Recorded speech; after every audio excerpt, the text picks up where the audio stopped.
Hello મિત્રો, I hope તમે સૌ મજામાં હશો. આજે આપણે જોવાના છીએ એન્ડ્સ હેવ ગ્રેટ એડપ્ટનેસ ઇલ્યુસ્ટ્રેટ. તો એ સમજાવવાનું છે. અહીં તમે કીડીનો ફોટો જોઈ શકો છો, સાવ કરીબથી ન જોવો હોય તો આના ઉપર આપણે આજે શોર્ટ નોટ તૈયાર કરવાના છીએ, જે તમે દરેક એક્ઝામમાં લખી શકો છો. એન્ડ્સ હેવ ગ્રેટ એડપ્ટનેસ ઇલ્યુસ્ટ્રેટ એટલે કે સમજાવો, એને સમજાવવાનું છે. ધોરણ 12ની ઇંગ્લિશની શોર્ટ નોટ આપણે જોઈ રહ્યા છીએ. બીજી શોર્ટ નોટ ચેનલ પર પ્રોવાઈડ કરવામાં આવી ગઈ છે. એકવાર જરૂરથી જોઈ લેજો. વિડીયો લાઇક કરી દેજો, તમારા મિત્રોને પણ શેર કરવાનું ન ભૂલતા, અને ડિસ્ક્રિપ્શનમાં ટેલિગ્રામ ગ્રુપની લિંક આપેલી હશે, એ જરૂરથી જોઈન કરી દેજો. ચાલો આપણે જોઈ લઈએ. તમે જોઈ શકો છો. પહેલા શોર્ટ નોટ જોઈ લઈએ, એના પછી એનું અનુવાદ જોઈશું આપણે. આન્સર અહીં આપેલું છે. Now science has found out that the intelligence of ants is very close to human intelligence. Ants work unitely with team spirit and with great adaptness. A scientist observed their following behaviors. A number of ants were down in a pit. They had killed some files and other insects there. The beaks of these insects were to be fetched to their anthill. All the sides of the pit were steep and the loads were heavy. Immediately they organized the work. While some were carrying up the bits of insect, the other went in a front, clearing away the obstruction in the way. At some points where it was difficult to get a foothold, these other ants positioned themselves in such a way that the load bearing ants could easily climb over them.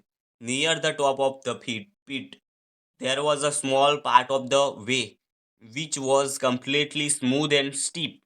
Only one ant could reach the top. She called many other ants from the anthill and made an ant chain. The ants at the top began climbing down into the pit backward, each holding the tail end of other ant in front. When the ant chain reached the ants waiting with their loads, the load bearing ants easily climbed up the chain and came out at the top. બહુ ઉમદી વાત કહી છે, જેને ગુજરાતી અનુવાદ આપણે હવે જોઈ લઈએ, જેથી તમને વધુ ખ્યાલ આવશે. ગુજરાતીમાં અહીં અનુવાદ કરેલું છે, તમે જોઈ શકો છો. હવે વૈજ્ઞાનિકોએ શોધી કાઢ્યું છે કે કીડીઓની બુદ્ધિ માનવ બુદ્ધિની ખૂબ નજીક છે. કીડીઓ ટીમ સ્પિરિટ અને ખૂબ જ નિપુણતા સાથે એક થઈને કામ કરે છે. એક વૈજ્ઞાનિકે તેમની નીચેની વર્તણૂકનું અવલોકન કર્યું. ઘણી કીડીઓ ખાડામાં નીચે હતી. તેઓએ ત્યાં કેટલીક ફાઇલો અને અન્ય જંતુઓને મારી નાખ્યા હતા. આ જંતુઓના ટુકડા તેમના એન્થિલ પર લાવવાના હતા. ખાડાની બાજુઓ ઢાળવાળી હતી અને ભાર ભારે હતો.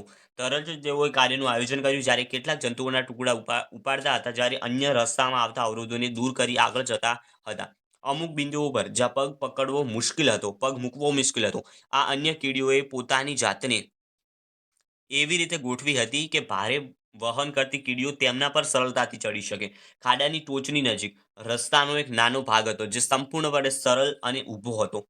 માત્ર એક કીડી ટોચ પર પહોંચી શકી. તેણે એન્થિલમાંથી બીજી ઘણી કીડીઓ બોલાવી અને કીડીની સાંકળ બનાવી. ટોપ પરની કીડીઓ પાછળની તરફ ખાડામાં નીચે ચઢવા લાગી. દરેકે બીજી કીડીની પૂંછડીનો છેડો પકડી લીધો. જ્યારે કીડી સાંકળ તેમના ભાર સાથે રાહ જોતી કીડીઓ પાસે પહોંચી, ત્યારે ભાર સહન કરતી કીડીઓ સરળતાથી સાંકળ પર ચડી અને ટોચ પર બહાર આવી. તો આ રીતે તમારે આ એન્ડ્સ વિશેની જે શોર્ટ નોટ છે તૈયાર કરવાની છે, અને ગુજરાતી અનુવાદ પણ જરૂરથી એકવાર સારી રીતે વાંચી દેજો, જેથી તમને ખ્યાલ આવી જાય કે શોર્ટ નોટમાં શું કહ્યું છે અને કઈ રીતની તમારે આ શોર્ટ નોટ તૈયાર કરવાની છે. તો અહીં આપણી આ short note ends have great adeptness તો એ સમજાવી દીધી છે, અહીં પૂરી થાય છે. બાકી શોર્ટ નોટ્સ ચેનલ ઉપર અવેલેબલ છે, એકવાર જોઈ લેજો. આ વિડીયો લાઈક કરી દેજો, ચેનલ સબસ્ક્રાઇબ કરી દેજો. મળીશું નવા વિડીયોમાં. ત્યાં સુધી ગુડ બાય.